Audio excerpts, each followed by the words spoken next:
ओम नमो भगवते वासुदेवाय।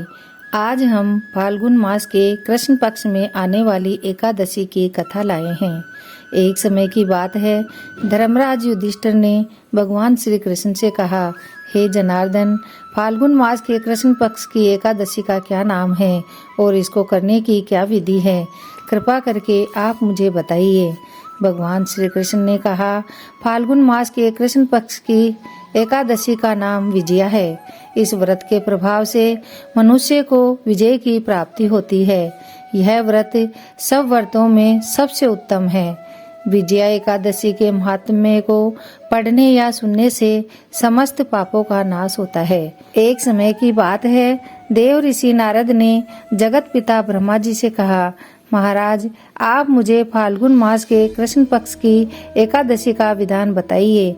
तब ब्रह्मा जी ने कहा, हे नारद, विजया एकादशी का व्रत पुराने तथा नए पापों का नाश करने वाला है।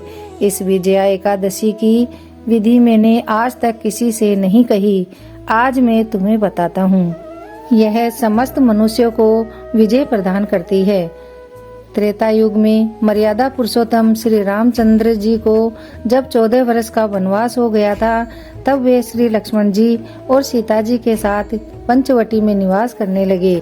लेकिन वहां पर जब दुष्ट रावण ने सीता जी का हरण कर लिया, इस समाचार से रामचंद्र जी और लक्ष्मण जी अत्यंत व्याकुल हो गए और सीता जी की खोज में लग गए। घूमते घूमते जब वो मरते हुए जटायु के पास पहुँचे तो जटायु ने उन्हें सीता जी का वृतांत सुनाया और स्वर्ग लोक चले गए।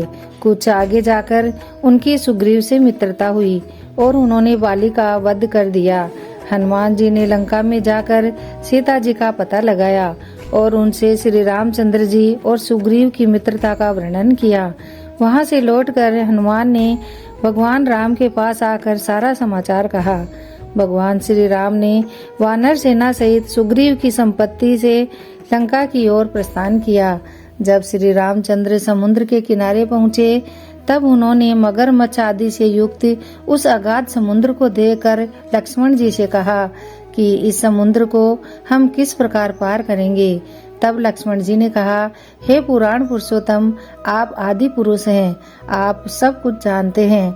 यहाँ से आधा योजन दूर कुमारी द्वीप पर वहाँ वल्दालव्य नाम के मुनि रहते हैं।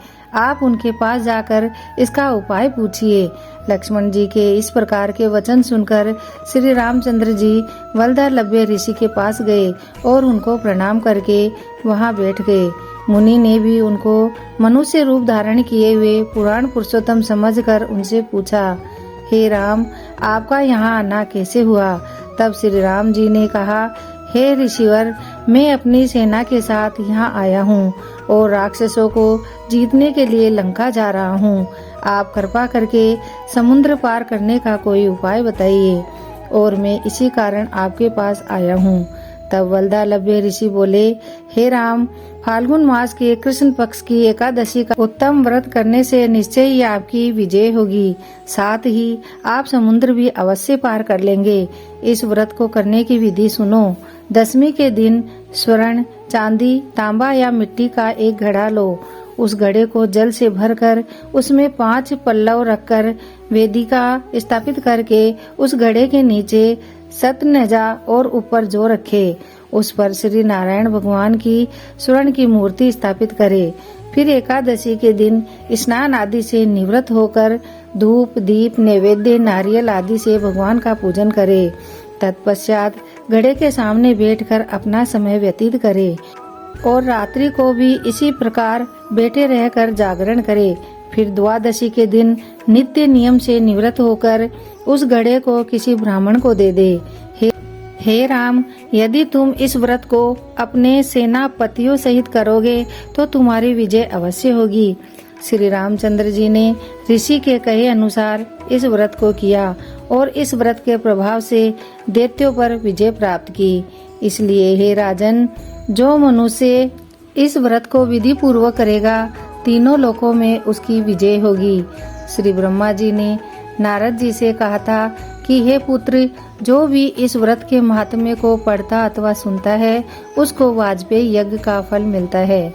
बोलो विजया एकादशी व भगवान श्री हरि की जय।